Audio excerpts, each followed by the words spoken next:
Assalamualaikum, selamat siang pemirsa. Kita kedatangan tamu istimewa, salah satu penerima Radar Malang Award untuk kategori Inspiring Figure. Kita menilai beliau ini layak untuk mendapatkan penghargaan karena perannya terutama di bidang kepemudaan. Beliau punya komitmen yang kuat untuk memimpin perubahan yang lebih baik untuk para pemuda, anak-anak muda di Kota Malang khususnya. Beliau adalah Mas Suryadi, saya panggil Mas saja, Mas Suryadi SPD MM. Kebetulan beliau ini anggota DPRD Kota Malang dan diamanai Ketua Fraksi Partai Golkar. Take ini diambil siang hari. Selamat siang, Assalamualaikum Mas Suryadi. Waalaikumsalam Pak Tauhid. Bagaimana kabarnya? Sehat? Alhamdulillah sehat. Oke. Kalau pemuda itu kan harus sehat jasmani, sehat rohani, dan sehat ekonomi. Mantap itu, mantap. Iya. Supaya ngejreng pemudanya ini. Ya. Oke. Mas Suryadi, mungkin sebagai awal bisa diceritakan tentang background Mas Suryadi ini seperti apa? Mas Suryadi lahir di mana, keluarga bagaimana, dan seterusnya deh. Oke. Baik, Assalamualaikum warahmatullahi wabarakatuh. Terima kasih Pak Tauhid, kemudian Radar Malang yang sudah memberikan ruang dan kesempatan bagi saya untuk berselancar bersama-sama, bahkan berdiskusi lebih dalam ini kan. Dan tentu kesempatan ini kesempatan yang luar biasa bagi saya Pak Tauhid, karena Radar Malang ini saya mengenalnya sudah sejak saya masuk di Kota Malang. Nah, karena tempat Radar Malang ini dulunya sebelum menjadi Radar Malang, tempat saya nongkrong dan tempat saya ngopi dan tempat saya mengolah pikiran dan gagasan yang ada di depan itu. Saya juga tidak menyangka bisa kemudian hari ini diundang secara khusus. Istimewa, saya bisa berdiskusi lebih dalam. Dan saya memang masuk Malang ini tahun 2009. Yang berangkatnya dulu saya, kalau SD saya di kampung, kemudian kalau MTS, SMA saya di pondok pesantren di Kabupaten Sumeneb. Setelah itu saya nyantri kurang lebih 7 tahun lah. 7 tahun. Betul. Ya kira-kira begitulah. Makanya saya hari ini tetap memakai kopiah. Itu bagian daripada konsistensi gitu. Nah, identitas saya memang saya berasal dari pondok pesantren, nyantri selama 7 tahun. Kemudian masuk di 2009 ke Kota Malang, ingin mengetahui lebih jauh kaitan dengan peradaban dunia yang lebih luas.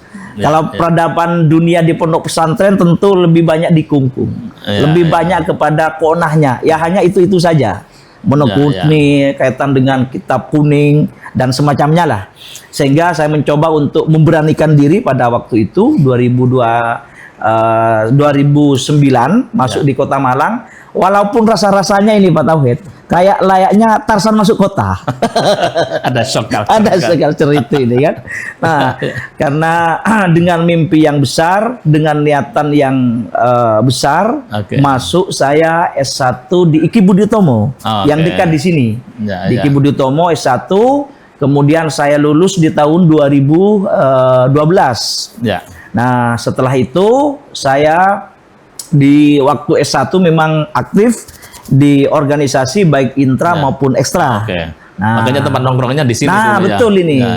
Nah, intra dan ekstra saya tekuni, kemudian itu berlanjut di organisasi yang di ekstra sampai di cabang, karena saya juga di HMI ini, Pak Tauhid. Tahu Pak Tauhid. Kemudian sampai hari ini, lalu 2014, 2013 saya diajak senior untuk kemudian membantu bersama-sama di proses pencalekan pada waktu itu. Karena itu bagi saya titik awal untuk saya mengenal politik lebih dalam.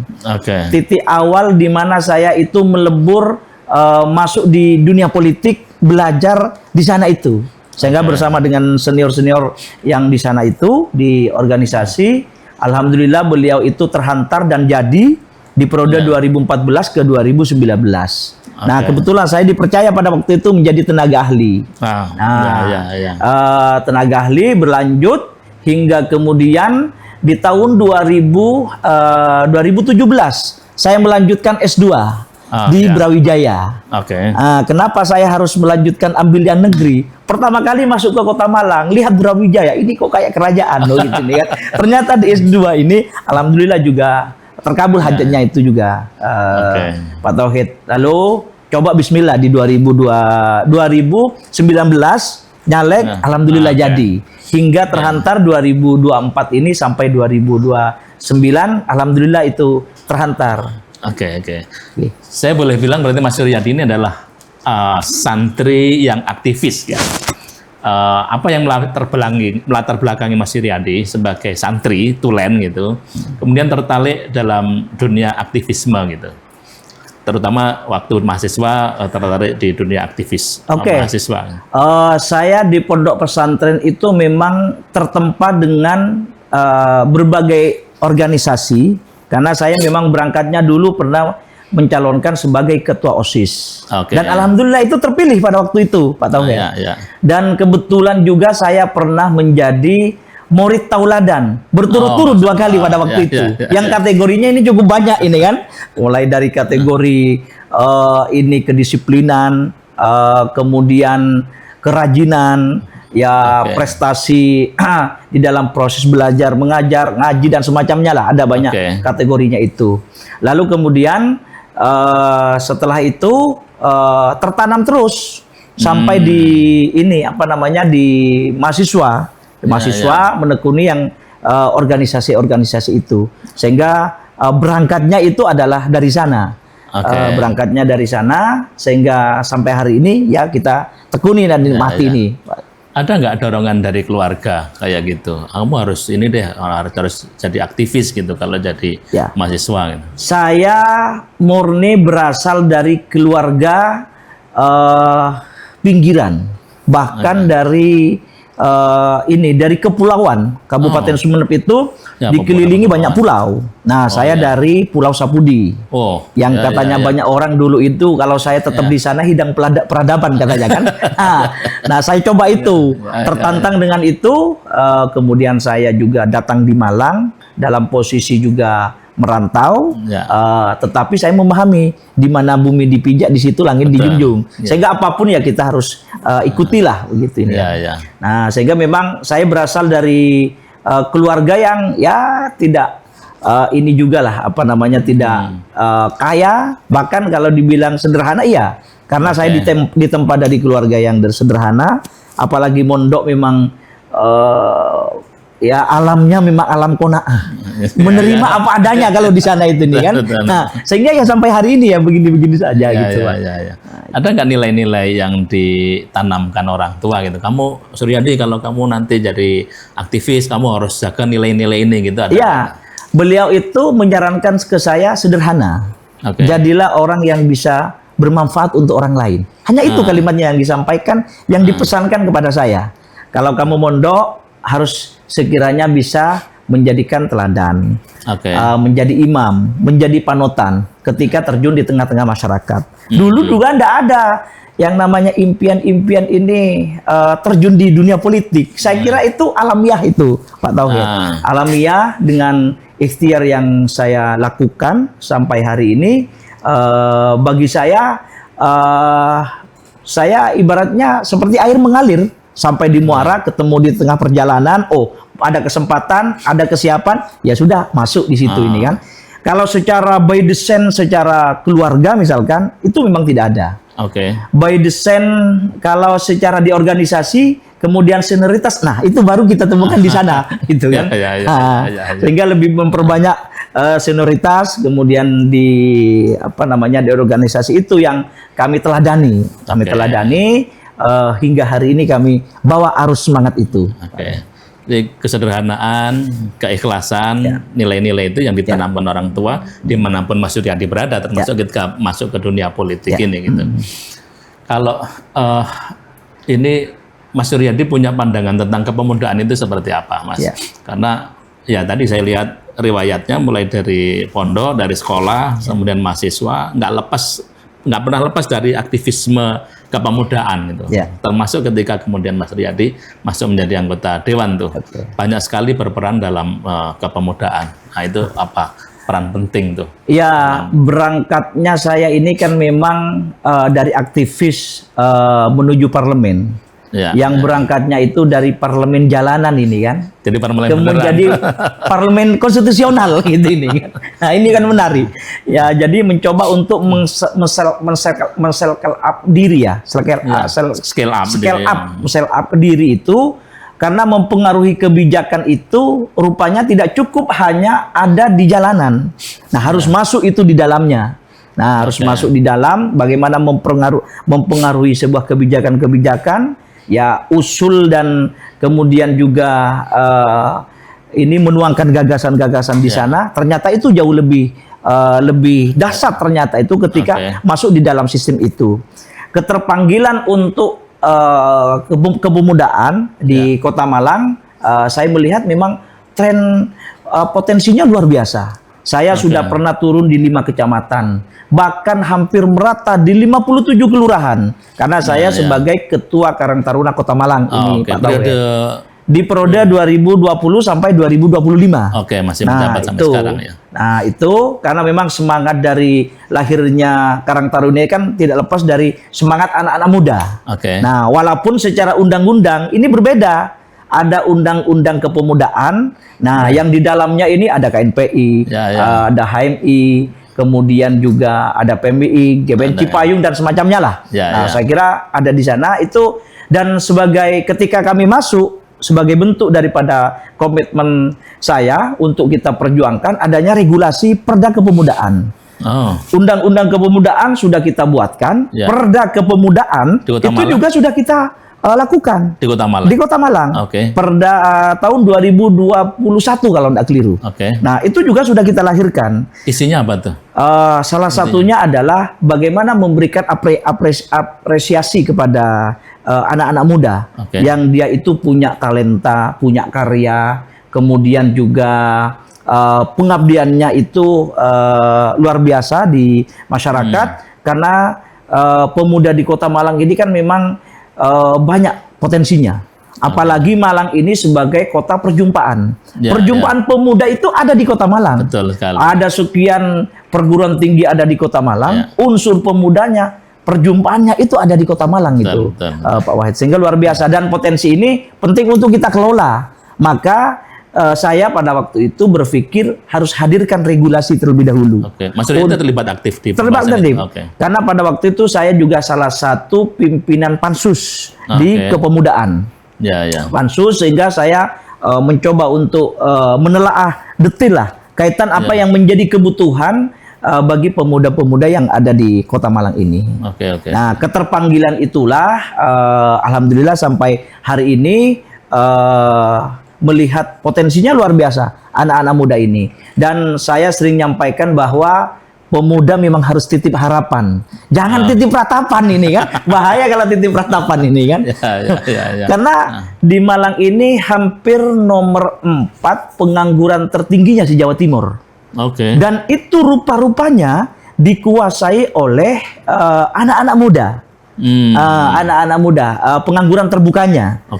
Karena Malang kota perjumpaan, banyak anak-anak muda yang masuk di Kota Malang. Mereka merasa nyaman di Kota Malang, kemudian enggan untuk pulang.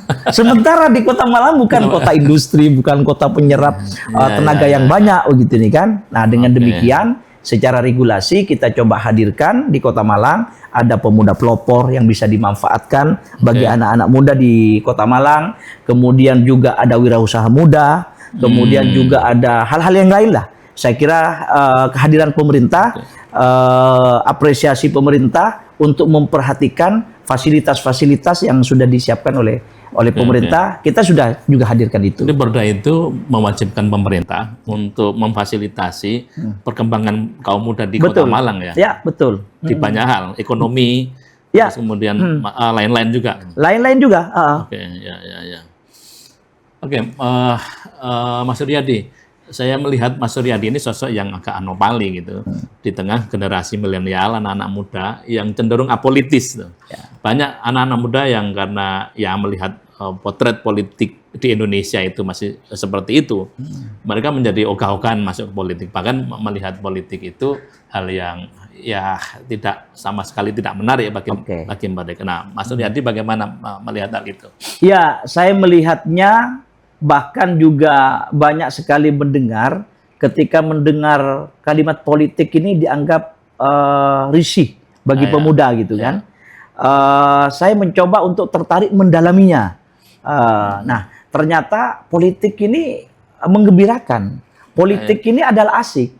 Dan saya memang harapkan bagi anak-anak muda itu jangan pernah apatis terhadap politik. Jangan pernah alergi terhadap politik. Karena politik itu adalah seni di dalam menata kehidupan berbangsa dan bernegara, bahkan bermasyarakat. Apa coba hari ini yang kemudian itu tidak diputuskan oleh politik? Seluruhnya KTP saja yang sederhana itu diputuskan oleh produk-produk politik gitu kan. Dan kalau kemudian kalau kita anak muda yang tidak ada keterwakilan masuk di politik, semuanya alergi, tidak peduli gitu nih kan. Nah, lantas keterwakilannya itu di mana? Maka keterpanggilan itulah kemudian coba dan sampai hari ini tetap membawa arus perubahan, menjadikan peradaban pemuda di Kota Malang ini yang progres, yang inovatif, yang kehadirannya pemuda ini adalah mampu bisa melakukan karya-karya nyata di tengah-tengah masyarakat. Itu harus kita bawa arus semangat dan perubahan itu kepada anak-anak muda yang ada di Kota Malang. Dan masuknya Mas Suryadi ke politik itu membuktikan bahwa ya menjadi efektif tuh salah satu produk yang sudah dihasilkan yang perda kepemudaan itu tadi ya. Kan tanpa ada perda kepemudaan nggak ada kepastian hukum, dorongan ke pemerintah agar mereka menyediakan bahkan anggaran agar pemuda ini ya terwadai dan bisa berkembang saya kira. Ya. Kalau menurut Mas Suryadi sendiri, masa depan politik di tangan pemuda itu seperti apa sih, Mas? Ya, kita memang harus senantiasa untuk menyambut masa depan ini dengan penuh gemilang, dengan penuh optimisme, dengan penuh keyakinan gitu nih kan. Jangan sampai anak-anak muda hari ini bermimpi saja tidak boleh. Bermimpi saja misalkan sudah pudar gitu nih kan, nggak boleh itu terjadi. Bermimpilah saya kira setinggi langit bahwa nanti jatuhnya itu adalah di antara bintang-bintang. Nah ini urusan ikhtiar gitu ya, urusan ikhtiar. Karena saya meyakini tidak ada yang namanya perjuangan yang sia-sia dan tidak ada yang namanya pengorbanan yang tidak berarti. Dan perubahan itu tercipta ya tidak hanya sekedar bagi anak-anak muda yang hanya menopang dagu dan enggan untuk melangkah, tetapi harus terus berusaha dan berikhtiar untuk mencapai apa yang menjadi cita-citanya itu. Menyambut masa depan di generasi emas tahun 2045 itu harus disiapkan dari saat ini agar kemudian tidak menjadi anak muda yang kagetan nanti ketika datang bonus demografi, kemudian generasi emas. Nah, mulai hari ini memang kita siapkan karena saya meyakini bahwa sukses itu bagi anak-anak muda hanya ada dua. Yang pertama ketika hadir kesempatan harus hadirkan juga kesiapan. Kemudian kalau ini hanya dihadirkan kesiapan, tidak ada kesempatan kan tidak bisa juga. Maka antara kesempatan dihadirkan, kesiapan juga harus dipersiapkan. Saya meyakini itu bisa akan dicapai lah di semua hal. Saya kira itu ini bentuk keyakinan kami, bentuk optimisme kami. Maka anak-anak muda ini ya harus menjadi jalan pemberi solusi, bukan kemudian justru anak-anak muda ini yang bagian problem gitu kan. Jangan jadi beban kepada negara. Kita yang harus menjadi menghadirkan solusi itu. Kalau kesiapan itu lebih ke internal diri kita, tapi kesempatan itu harus diciptakan. Diciptakan. Dan saya kira kesempatan itu yang bertugas menciptakan ya sosok seperti Mas Suryadi yang di lembaga DPRD ini, lewat keputusan-keputusan politiknya. Mas, peran Mas Suryadi di DPR sebagai legislator gitu, ada membuat kebijakan. Terus kemudian Mas Suryadi juga menjadi ketua Karang Taruna. Itu saya kira yang sangat strategis posisi itu. Bagaimana Mas Suryadi memandang Karang Taruna untuk menggerakkan pemuda di tingkat kelurahan, bahkan sampai RT agar mereka benar-benar bisa berdaya gitu, seperti apa, Mas? Iya, di Karang Taruna ini kan memang unik. Dan tentu Karang Taruna, lembaga Karang Taruna ini adalah lembaga yang cukup spektakuler lah bagi saya. Dan karena Karang Taruna ini dilahirkan 15 tahun pasca kemerdekaan. Kita lahir 1960. Kemudian kemerdekaan kita 1945. Berarti kan 15 tahun betul. Yang 15 tahun kemudian Karang Taruna itu dilahirkan. Dan itu berangkatnya dari anak-anak muda memang yang berada di kampung Melayu pada waktu itu. Sehingga kemudian Karang Taruna ini dipandang oleh pemerintah akan mampu menggerakkan ini kegiatan-kegiatannya, maka dihadirkanlah kebijakan-kebijakan melalui Karang Taruna itu sendiri. Nah, maka mengorkestra anak-anak muda zaman dulu, kemudian mungkin zaman yang sekarang memang tidak sama. Tidak sama. Tetapi yang namanya pemuda hari ini ya memang harus mampu untuk beradaptasi dengan perkembangan platform digital hari ini, misalkan tidak melek terhadap teknologi anak-anak muda kita ini. Nah, karena itu terutama di Karang Taruna tren positifnya itu luar biasa. Tren positif karena kedudukan Karang Taruna itu murni ada di daerahnya masing-masing, berada di kelurahan. Dan lahirnya Karang Taruna ini memang dilahirkan dari bottom up, bukan dari top down gitu kan. Dan ini atas dasar kebutuhan, bukan atas dasar keinginan. Nah, menjawab atas dasar kebutuhan itu lahirlah Karang Taruna. Hingga hari ini kami terus dorong semangatnya. Semangat rasa memiliki terhadap Karang Taruna yang di dalamnya itu mempertegas juga adanya peran kepemudaan. Karena hari ini sudah kami punya era baru penguatan Karang Taruna, ada regulasi yang baru yang sudah kami lahirkan kemarin di dalam temu karya itu di Permensos nomor 9 tahun 2025. Era baru itu kita harus sambut bagi teman-teman Karang Taruna itu. Apa itu? Nah, era barunya ada banyak perubahan. Salah satunya adalah perubahan penentuan usia. Nah, di Undang-Undang Kepemudaan disebut dengan pemuda manakala usia 17 sampai 30 tahun. Kalau yang di kami secara regulasi di Permensos nomor 9 tahun 2025 itu awalnya itu dari usia 16 sampai 45 itu secara otomatis Karang Taruna. Di perubahan yang baru ini dari usia 16 sampai usia 30 secara otomatis disebut sebagai warga Karang Taruna.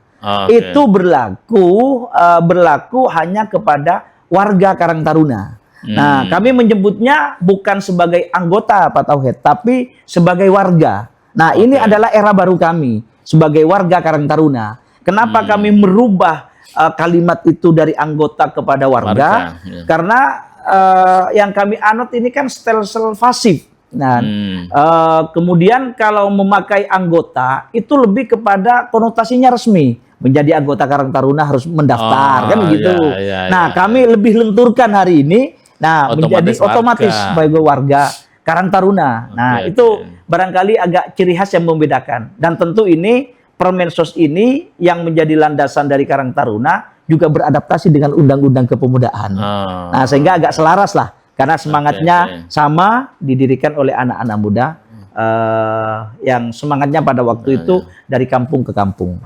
Apa saja sih kegiatan Karang Taruna yang sudah dilakukan ini, Mas? Ada banyak target-target yang sudah kami lakukan. Misi saya pada saat saya terpilih menjadi Ketua Karang Taruna, pertama, penguatan kelembagaan. Kelembagaan Karang Taruna ini harus kuat terlebih dahulu. Karena disitulah menjadi rumah pergerakan, rumah pengabdian, rumah perjuangan bagi anak-anak muda. Kita harus perkuat dulu itu rumahnya. Rumahnya kita perkuat. Setelah peningkatan kelembagaan, penguatan kelembagaan ini kuat, baru kita tingkatkan kapasitasnya. Para penghuni-penghuninya di situ. Peningkatan kapasitasnya bagi Karang Taruna. Nah, setelah itu lahirkanlah yang namanya karya kekaryaannya yang harus dijawab dengan tantangan yang sedemikian rupa hari ini hadir di tengah-tengah masyarakat, terutama bagi anak-anak muda itu sendiri. Nah, karena itu secara kelembagaan sudah saya lakukan, peningkatan kapasitas saya lakukan, bahkan pernah saya ini bawa Pak Tauhid dari 5 kecamatan, 57 kelurahan, pengurus Karang Taruna Kota Malang, dan partisipasi dari Karang Taruna tingkat RW, pernah kami bawa lakukan studi banding ke Solo pada waktu itu. Kita bersama-sama agar tertanam jiwa kesetiakawanannya, kemudian agar kuat jiwa persaudaraannya, sehingga di sana kita belajar kepada anak-anak Karang Taruna yang ada di sana yang juga sudah cukup berhasil, sehingga kami belajar. Nah, setelah kami belajar, menempa banyak pengalaman, kita bawa ke Kota Malang, kita fasilitasi kembali, sehingga teman-teman 5 kecamatan, 57 kelurahan kita undang lagi.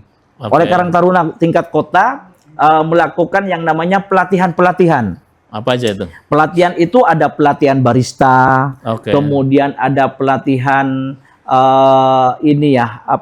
wirausaha, wirausaha muda, terus kemudian peningkatan kapasitas dan banyak hal. Pelatihan kita gelar, setelah itu kita juga sertakan disiapkan yang namanya fasilitas-fasilitas. Nah, fasilitas-fasilitas yang pada waktu itu sudah kami berikan di 5 kecamatan, dan kami baru berhasil 30% dari 57 kelurahan yang kami berikan. Nah, targetnya di 2026 nanti, karena insya Allah anggaran sudah ada, nah paling tidak 60% bisa kita capai gitu ini kan. Bisa kita capai, sehingga betul-betul ini menjawab apa yang menjadi kegelisahan bagi teman-teman yang ada di bawah. Dan keseluruhan yang menjadi pengurus di Karang Taruna, nafasnya itu adalah anak-anak muda. Anak-anak muda. Kalau yang sudah agak tua, itu sudah bergeser menjadi lansia itu, Pak. Kira-kira begitulah. Mungkin terakhir, Mas Riyadi. Bagaimana Mas Riyadi melihat potensi anak-anak muda di Kota Malang? Karena Kota Malang ini kan kota perjumpaan tadi sampean bilang, seperti kalau Amerika bilang seperti semangkuk salad gitu, terdiri dari banyak macam-macam berkumpul di satu tempat. Bagaimana menyinergikan anak-anak muda Kota Malang yang terdiri dari bukan hanya orang, karena Malang dari dulu saya kira sejak zaman Belanda sudah perjumpaan banyak orang gitu, dari beragam etnis, beragam golongan. Nah, ini bagaimana menyinergikan anak-anak muda ini agar Kota Malang ini benar-benar bisa bangkit dari anak mudanya. Ya, anak-anak muda memang harus diberikan ruang. Jangan sampai juga mereka punya potensi yang besar, tetapi proses pengelolaannya salah kaprah nanti. Ini berbahaya. Karena ini adalah sebuah perjalanan, masih sebuah perjalanan, belum sampai pada puncaknya. Maka pengelolaan potensi yang dimiliki, kemudian memetakan bakat dan minatnya bagi anak muda, ini harus kita telaah begitu ini kan. Nah, harus kita telaah agar kemudian nanti merumuskan di dalam proses mengarahkannya itu kepada anak-anak muda yang ada di Kota Malang, terutama di Kota Malang ini, ya sesuai dengan harapannya. Karena anak-anak muda saat ini, jujur saja, saya pertama kali melihat di Karang Taruna, rasa-rasanya ini Karang Taruna kok hanya eksis pada saat 17-an saja, kan begitu. Sehingga saya merasa terpanggil untuk memetakan potensinya, bakat dan minatnya, rasa memilikinya terhadap organisasi-organisasi, kita petakan. Dan karena itu potensi anak-anak muda di Malang ini cukup banyak sekali, sehingga penting untuk kita petakan potensinya, kemudian juga talenta-talentanya, dan pemerintah memang harus hadir, memberikan fasilitas, memberikan anggaran yang cukup kepada anak-anak muda. Mau diletakkan dimanapun kan terserah. Yang penting hari ini secara regulasi kita sudah punya, tinggal bagaimana hari ini keseriusan anak muda. Nah, justru kalau saya hari ini saya sering kali turun ke daerah di berbagai wilayah itu, jangan bertanya apa yang saya akan berikan, tapi bertanyalah apa yang kamu harus kita dorong secara bersama-sama. Saya hari ini punya kebijakan, mintalah kebijakannya. Saya akan hadirkan kebijakan itu kepada kalian, kan gitu. Nah, karena kebijakan ini kan harus digunakan sebaik mungkin. Jika ini adalah arahnya kepada potensi-potensi anak muda, ya harus kita sesuaikan begitu ini kan, harus sesuaikan. Dan memang saya di organisasi sering sampaikan, terutama di Karang Taruna, hilangkan banyak budaya-budaya nyodorkan proposal. Tetapi yang diminta itu adalah kebijakannya, bukan nyodorkan proposalnya. Kalau kebijakan yang dihadirkan itu jauh lebih besar dapatnya dibandingkan hanya nyodorkan proposal gitu kan. Jangan jadi kader-kader yang proposal, tetapi bersinergi, bersilaturahmi, kemudian berbagi, saling berdiskusi. Nah, itu baru apa yang diimpikan itu bisa kita dapatkan itu di situ. Kira-kira begitulah, Pak Tauhid. Terima kasih Mas Suryadi. Saya kira perbincangan kita menarik sekali, saudara-saudara. Ini Mas Suryadi, Ketua Fraksi Partai Golkar DPRD Kota Malang, sekaligus Ketua Karang Taruna Kota Malang, yang kita nilai layak untuk mendapatkan penghargaan Radar Malang Award untuk kategori Inspiring Figure dengan komitmen kuat pada perubahan anak-anak muda. Terima kasih, sampai berjumpa kembali.